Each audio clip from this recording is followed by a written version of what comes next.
we're going to go ahead and get into our dogs of the week, because there's some guys that put on some very big performances, carried their teams to conference championships.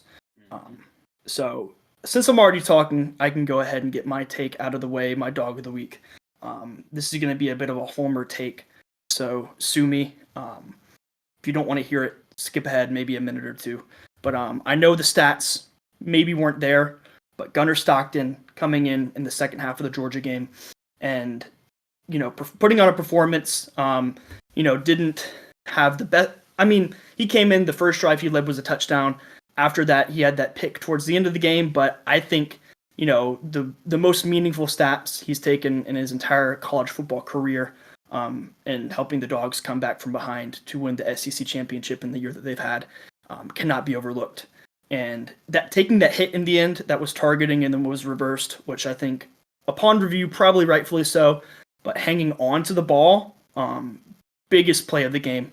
One of the biggest plays of the game, in my opinion, because if you would have fumbled that, targeting would have been reversed, game over. So he put on a hell of a performance, and, obviously the Georgia defense played well, and we'll get into that later in our recap, but arguably had a better performance than Carson Beck, at least on the ground, provided the spark that the Dawgs needed to get back in the game. So, Gunnar Stockton, you are my dog of the week.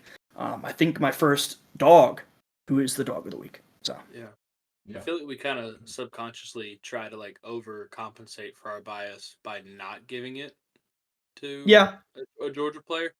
I tried, but I couldn't ignore it. He was going to be that or honorary. Either way, I think he deserved it. Just, I couldn't imagine that moment. It's the first meaningful snaps he's gotten in his Georgia career, and on that stage, obviously Georgia's had the flip happen to them where, the opposing team's backup quarterback comes in and leads a comeback victory. So it was nice to be on the other side of that, and it would not have been possible without Mr. Stockton himself. So big ups to him. Yeah, I think the only other time we've mentioned a Georgia player was Jalen Walker. Back in the first Texas game. One of the few defensive players that have won Dog of the Week, I believe. Usually goes to I believe so. Guy. Yeah, a little easier to pad the stats there as an offensive player. For sure. Speaking of, hate for my last pre-bowl season Dog of the Week to be a quarterback.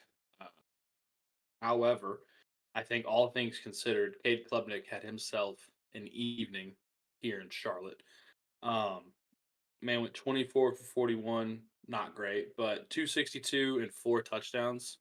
Heavy emphasis on the 4 touchdowns because, for those of us that watched the game, Clemson needed all 4 of those passing touchdowns to take care of business. Also added 21 yards on rushing attempts. So, but also I think I would be remiss if I didn't mention where'd he go? Nolan Hauser. I think I'm pronouncing that correctly. He went 2 for 3 on field goals, but he hit the one that mattered at the end. I think it was officially clocked at a 57 yard field goal attempt. Also went 4 for 4 on his extra points, but to ice the game like that, in that environment where your team is backs against the wall, you're currently being the victim of a 17-point comeback in the fourth quarter by SMU to put the game away and kill any momentum that SMU would have probably taken over into overtime. Just absolutely fantastic. And just a great performance by Clemson and SMU. But obviously, scoreboard implied Clemson had the better performance. So hell of a game. Absolutely. I guess it's my turn.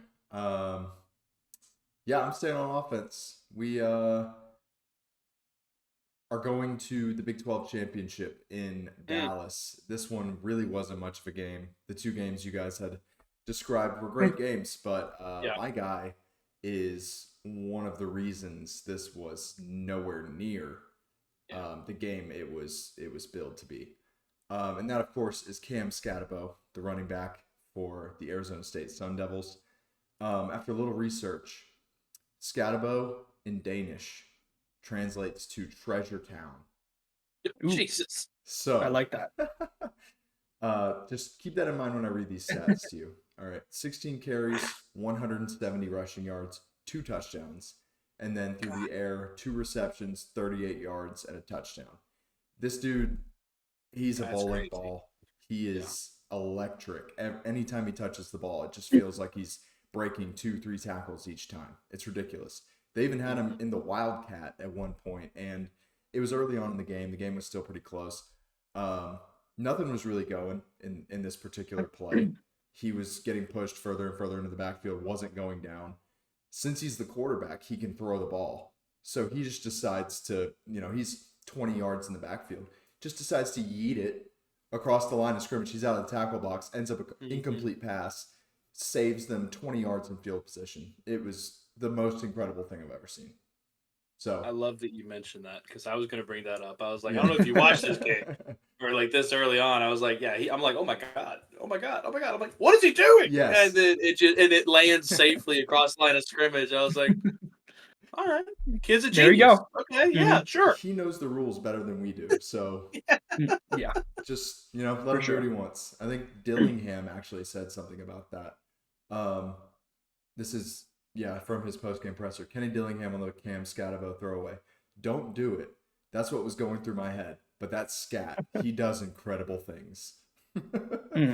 Crazy. What a heads up play. I feel like a lot of guys in that moment that wouldn't have even crossed their minds that, I'm technically an eligible passer right now. It's true.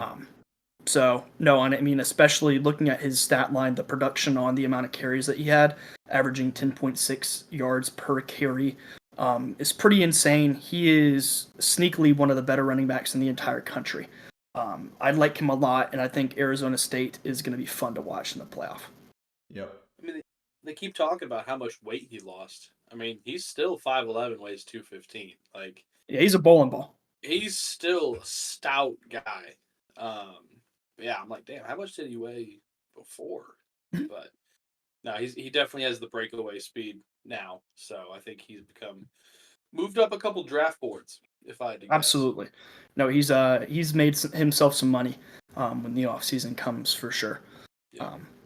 But anyways, those are our dogs of the week. Let us know in the comments who your pick would be if you agree with ours. If you have anybody to add to that, we would love to hear from you and who you thought had the best performance of this past conference championship weekend.